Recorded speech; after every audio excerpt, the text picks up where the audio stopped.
수도권 주택시장에 한파가 들이닥쳤습니다. 금리와 물가의 동반 급상승으로 수요자들이 물러나면서 집값도 조정 국면에 들어섰습니다. 특히 GTX 호재로 급등했던 인천, 운정, 남양주, 동탄, 안양 등 지역이 크게 휘청거리고 있다고 하는데요. 자세히 알아보겠습니다. 이야기에 들어가기 앞서 구독과 좋아요, 알림 설정 부탁드립니다. 현재까지의 GTX 계획에서 역이 계획된 지역은 총 35곳입니다. A 노선이 11곳이고 B 노선은 13곳, C 노선은 14곳이며 이 중 서울역과 청량역, 삼성역이 환승역으로 계획되어 있습니다. GTX는 서울 접근성을 크게 높여주는 호재로서 서울 외곽의 집값을 밀어올리는 재료로 활용되어 왔습니다. GTX-A는 삼성역부터 운정신도시까지 23분, 동탄역까지는 20분밖에 걸리지 않는다고 하죠. 이 정도 이동시간은 같은 서울에서도 기대하기 어려운 경우가 많으니 GTX 역세권은 서울만큼 집값이 오르는 것도 당연해 보였습니다. 하지만 주택시장 분위기가 일변하면서 GTX 역세권의 대우도 크게 바뀌었습니다. 특히 상승폭이 컸던 GTX 종착역 주변 지역의 하락이 거센 상황입니다. 최고 실거래가 대비 현재 매도 호가가 20%씩 떨어지는 예가 허다합니다.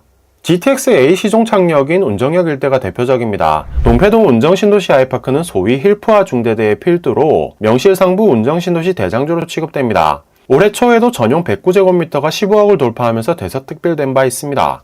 전용 84제곱미터는 지난해 7월에 최고 9억 7천만 원에 거래되며 잠정 10억 클럽에 진입했죠. 하지만 지금은 상황이 크게 달라졌습니다. 8월에 전용 84제곱미터 A타입이 7억 6천만 원의 거래가 성사됐습니다. 실거래가만 2억 3천만 원이 빠진 셈입니다. 이걸로 끝이 아닙니다. 9월 20일 기준 전용 84제곱미터 매도 호가는 7억 원까지 내려왔습니다. 그래도 여전히 거래는 없고 하방 압력이 강해지고 있습니다. 반대편에 있는 동탄도 비슷합니다. 시범단지 대장주이자 동탄역 역세권인 동탄역 시범 더샵 센트럴시티는 지난해 9월에 전용 84제곱미터가 14억 8천만 원에 거래됐는데요. 현재 11억 원까지 매도 호가가 급락했습니다. 근 4억 가까운 호가가 빠졌는데도 거래가 전혀 생사되지 않고 있습니다.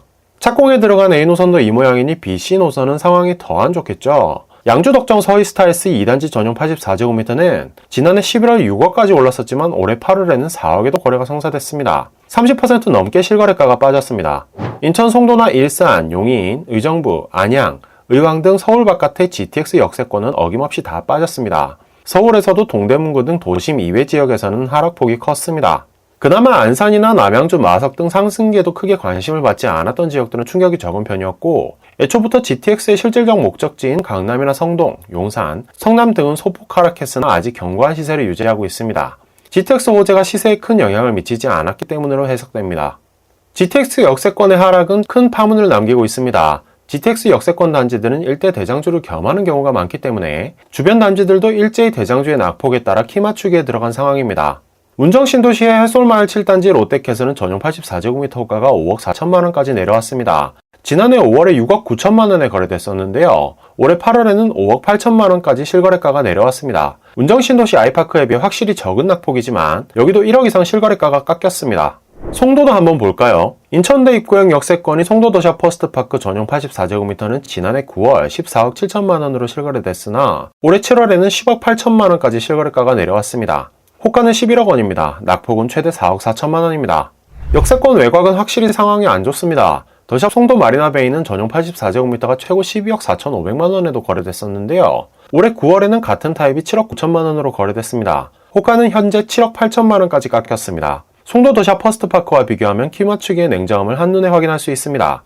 종합해보면 GTX 역세권의 하락은 지난 상승기 동안 지나치게 고평가된 영향으로 해석할 수 있겠습니다. 높이 올라간 만큼 낙폭도 큰 것으로 보입니다. GTX가 개통하게 되면 분위기도 일변하겠습니다만 아직은 먼 일입니다. 현재 착공에 들어간 노선은 A 노선뿐이고 공정률은 8월 말 기준 40% 정도로 알려져 있습니다. 정부의 개통 목표는 2024년 6월이라고 합니다만 현실적으로는 2025년 말이나 되어서야 개통이 가능할 거라는 게 중론입니다. 다르게 보면 진입 기회를 잴 타이밍이 다가온다고 볼 수도 있습니다. 낙폭의 차이로 인해 GTX 역세권과 비역세권의 격차도 줄어들고 있는데요. 적절한 시점에 역세권에 진입한다면 GTX 수혜를 가장 저렴하게 누리는 기회가 될 수도 있겠습니다. 현금 충분히 마련해 두셔야 하겠네요. 오늘 준비한 이야기는 여기까지입니다. 이야기가 마음에 드셨다면 구독과 좋아요, 알림 설정 부탁드립니다.